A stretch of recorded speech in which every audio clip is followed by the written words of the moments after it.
name is Eugene Kamakahia Chandler, and I am the co-owner of Couture with Takeo Kobayashi, known as Takeo.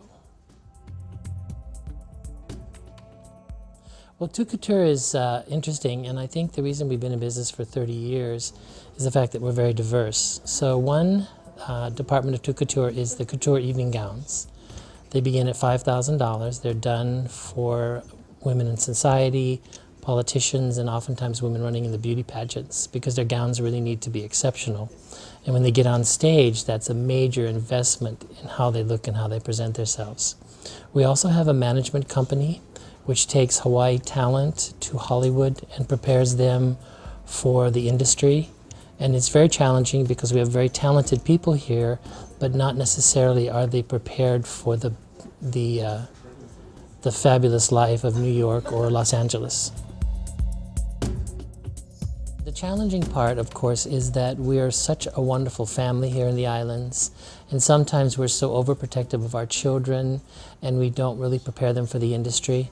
But some of the things that you cannot do is you cannot show up late, you cannot call in sick, you cannot not be prepared. Every time that tape's rolling, it costs money.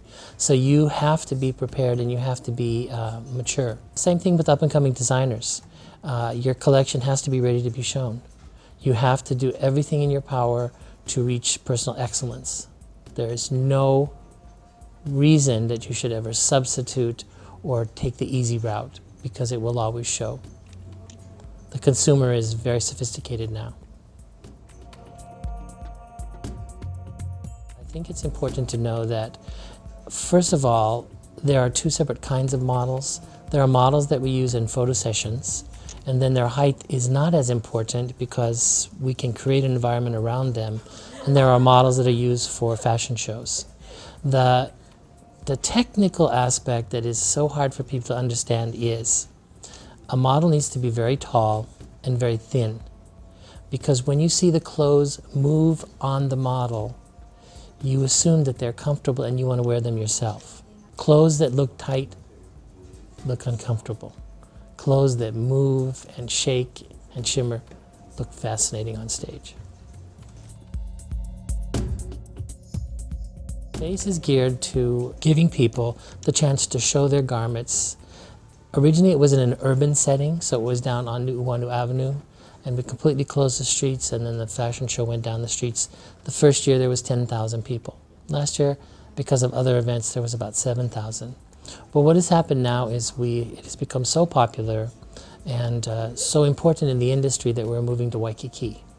So face the final competition, and it's a competition with 4 different sections: evening wear, day wear, Hawaiian wear, and resort wear.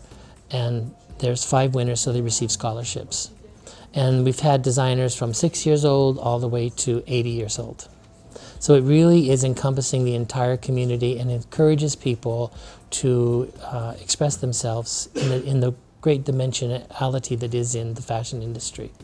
So you may see evening gowns and you may see pareos. So it's really interesting. The trend that I think is so exceptional is it's almost a reintroduction of some 60s elements. So a lot of non-defined prints, kind of a tie-dyed look, which I think is an explosion of color, and it's almost a Jamaican or a Bahamas look combined with comfort. You know, lots of fabulous cottons, lots of fabulous short crop tops. So I think that's going to be the new look for fall, and especially in Polynesia, where the seasons aren't as relevant as perhaps in the mainland, where you need to keep warm.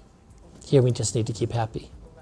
I'm never afraid to die in Hawaii, for I go to sleep in one paradise and wake up in another. And I think it's just really about the incredible lives that we live here and the quality of our daily lives that are very encompassing culturally, socially. It's just an extraordinary place. You couldn't be a fashion designer anywhere else and have as much fun as in the islands.